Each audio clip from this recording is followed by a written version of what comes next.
Good evening. Organisers hope to put on the greatest show on earth, but Newsnight has unearthed allegations of corruption ahead of London's 2012 Olympic Games. The claims centre around the world of boxing.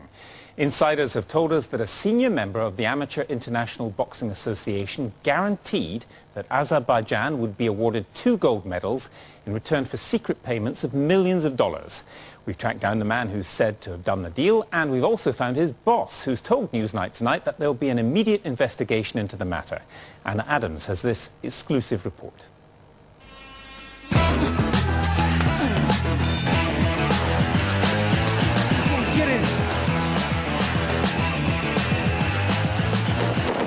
In just 10 months' time, boxers from around the world will be fighting it out at London 2012.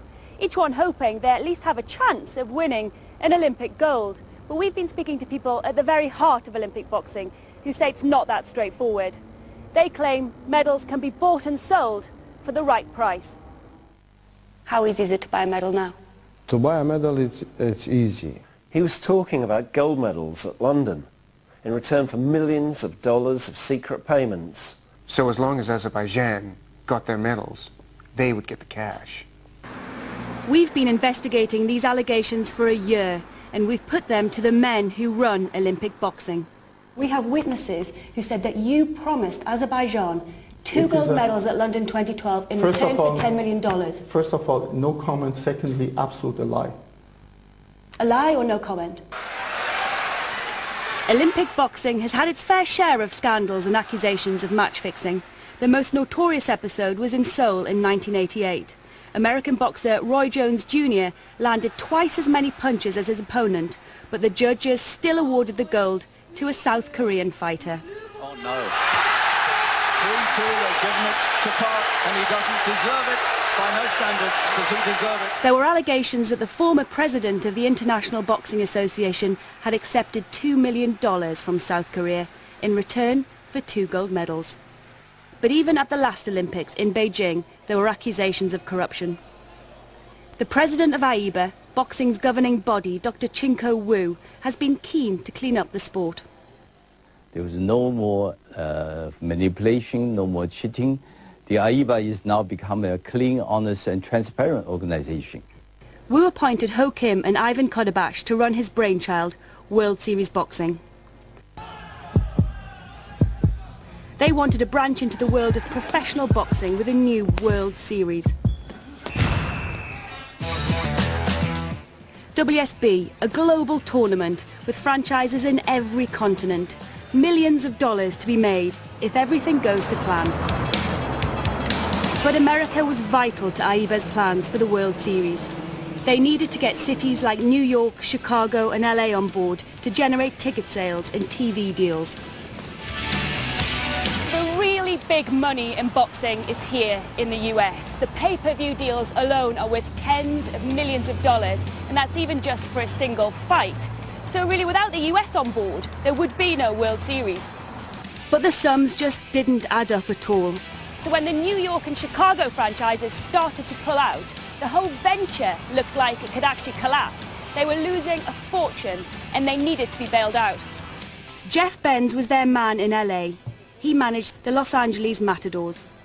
So when they first pitched me to take this on, you know, was don't worry, we're well funded, we're going to do this right, it's going to change the face of boxing.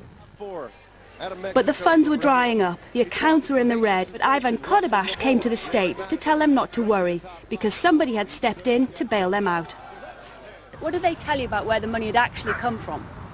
Mr. Kodabash told us at varying times. First it was from an investor from Azerbaijan, and at other times we were told that it was from an individual affiliated with or the government of Azerbaijan.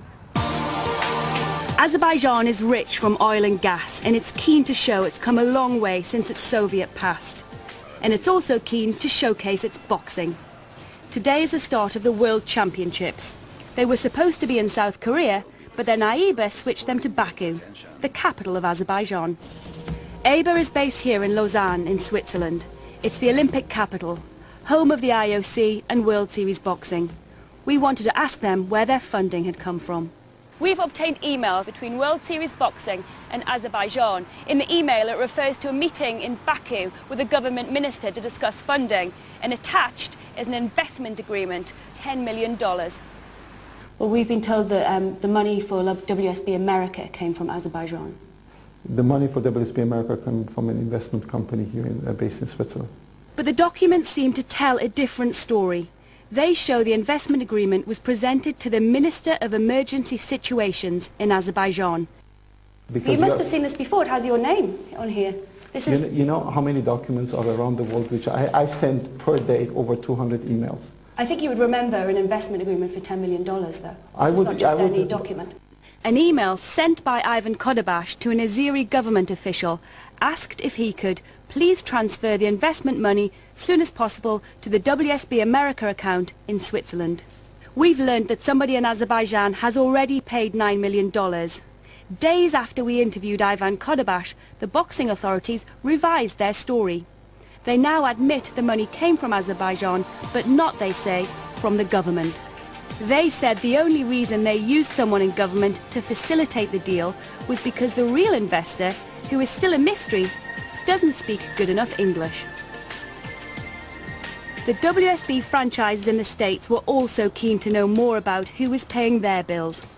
So what did you make of this mystery investment? Well, it made me wonder if what the AIBA folks had told me was true, that there were links to the Azerbaijan government, what they were expecting to receive out of this. Because people, in my experience, governments or individuals just don't give money away, especially on the magnitude of $10 to $15 million without some sort of expectation of quid pro quo or a promise. It didn't make sense to the boxing promoter Barry Hearn either.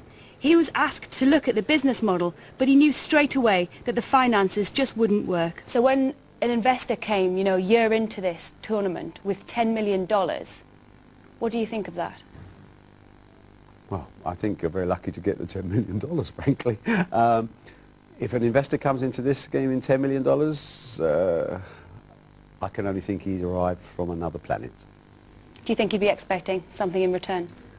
I would imagine that if he didn't think he was getting something in return, he should go straight to the funny farm. Insiders said Ivan Kodabash claimed Azerbaijan were going to get something in return. He came in and he said, "It's okay, we're safe now. Azerbaijan came up with the money, but we're going to have to give them medals." He was talking about gold medals in London in return for millions of dollars of secret payments. Medals are being sold so blatantly now, it's amazing. Boxing commentator Jim Neely has had his doubts about Olympic boxing in the past. There have been instances down the years to suggest that there has been collusion, and the result, particularly of medals, whether they be gold, silver or bronze, has been actually preordained for whatever reason.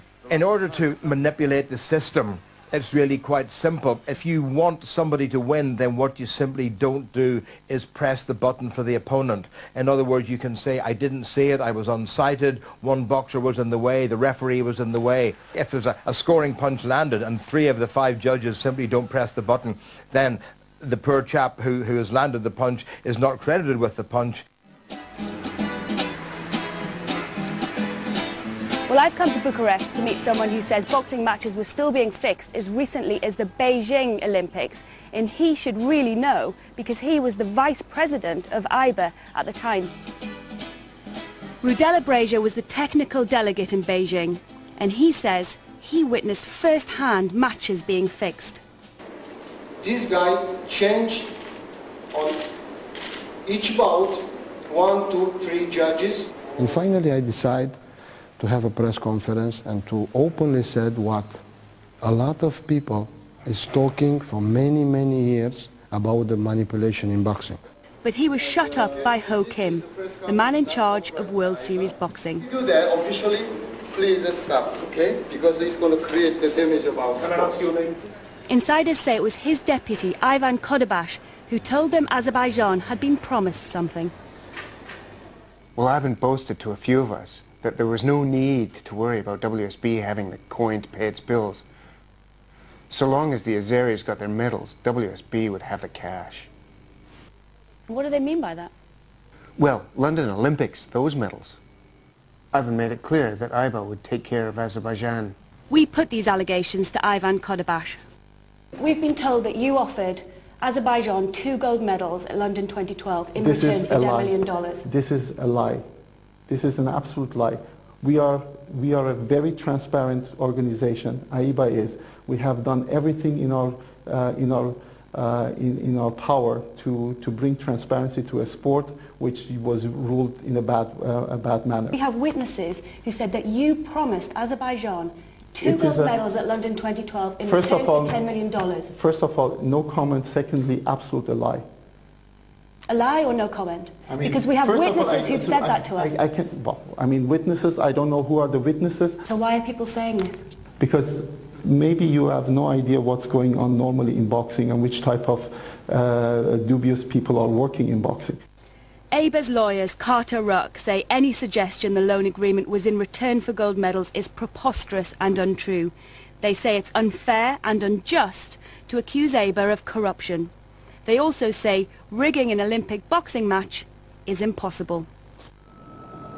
There's no doubt the allegations have damaged the sport once again. Tonight, AIBA say they will investigate. But is it enough to protect the integrity of Olympic boxing ahead of London 2012? That was Anna Adams.